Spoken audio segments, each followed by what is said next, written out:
بسم اللہ الرحمن الرحیم قال رسول اللہ صلی اللہ علیہ وسلم الغناء ينبت النفاق في القلب كما ينبت الماء الزرع۔ جناب رسول اللہ صلی اللہ علیہ وسلم کا ارشاد مبارک ہے، گانا سننا یہ دل میں نفاق کو اس طرح پیدا کرتا ہے جیسا پانی کھیتی کو اگاتی ہے۔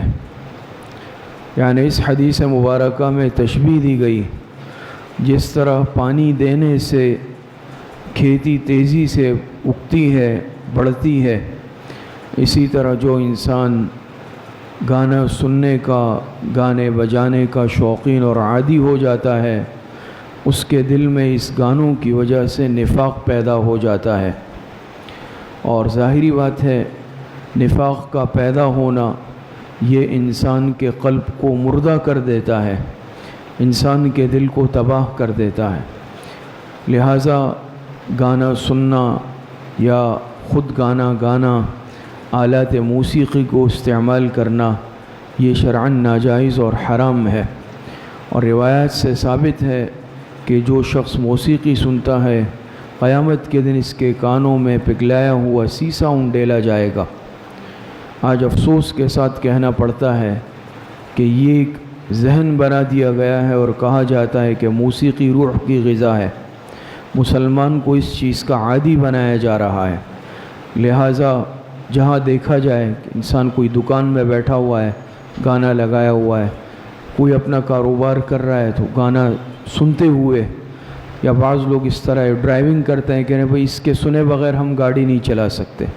یہاں تک کہ چھوٹی چھوٹی چیزوں میں بھی اس کا اہتمام کیا جاتا ہے اور اہتمام کے ساتھ گانا وغیرہ یہ لگایا جاتا ہے۔ اسی طرح آج کل ہماری خوشی کی محفلیں ہیں، شادی بیاہ کی، اس کے بغیر ہم اسے نامکمل سمجھتے ہیں۔ حالانکہ یہ بات یاد رکھے کہ یہ جملہ کہنا بھی کہ موسیقی روح کی غذا ہے، یہ جملہ بھی خطرناک ہے۔ یاد رکھے روح کی غذا ایمان والے کے لیے وہ قرآن کریم کی تلاوت ہے۔ چیز جب حرام ہے، ناجائز ہے، تو وہ کیسے روح کی غذا بن سکتی ہے؟ اور حدیث میں آتا ہے، آپ علیہ السلام نے فرمایا الجرس مزامیر الشیطان، یہ جو گھنٹی ہے یہ شیطان کا باجا ہے۔ تو جتنے آلات موسیقی ہیں کسی بھی صورت میں ہے، یاد رکھیں کہ یہ شیطان کی بانسری ہے اور یہ شیطان کے آلات ہے۔ اور جو شخص گانا سننے کا عادی بنتا ہے، اس کے دل میں گناہوں کے جذبات پیدا ہوتے ہیں، شہوانی خیالات پیدا ہوتے ہیں، جس کی وجہ سے پھر انسان گناہوں کے اندر مبتلا ہو جاتا ہے۔ اور یہ کان اللہ پاک کی دی ہوئی نعمت ہے، اس کے ذریعے سے اللہ پاک کی نافرمانی والے چیزیں سننا یہ کان کی خیانت ہے۔ یہ زبان اللہ پاک کی امانت ہے، اس کے ذریعے سے اللہ پاک کی نافرمانی والی چیزیں بولنا، گانا، یہ زبان کی خیانت ہے۔ تو خلاصہ یہ نکلا اس حدیث سے ہمیں سبق ملتا ہے کہ گانا سننا بھی حرام، گانا سنانا، آلات موسیقی استعمال کرنا، پھر کسی بھی صورت میں ہو، جدید آلات کے ذریعے سے ہو، قدیم آلات کے ذریعے سے ہو، خلاصہ یہ ہے کہ موسیقی سننا سنانا ہر اعتبار سے ناجائز اور حرام ہے۔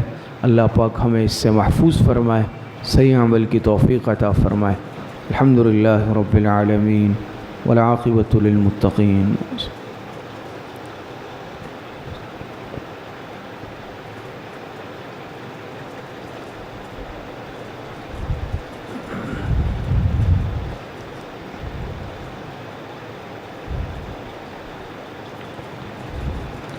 حافظ الحق حسن زئی صاحب کا انتقال ہوا ہے، دعا فرمائے اللہ پاک ان کی مغفرت فرمائے، اللہ پاک پسماندگان کو صبر جمیل عطا فرمائے۔ جتنے اموات المؤمنین دنیا سے جا چکے ہیں، اللہ پاک سب کی مغفرت فرمائے۔ وصلی اللہ وسلم علی نبینا محمد وآلہ واصحابہ اجمعین برحمتک۔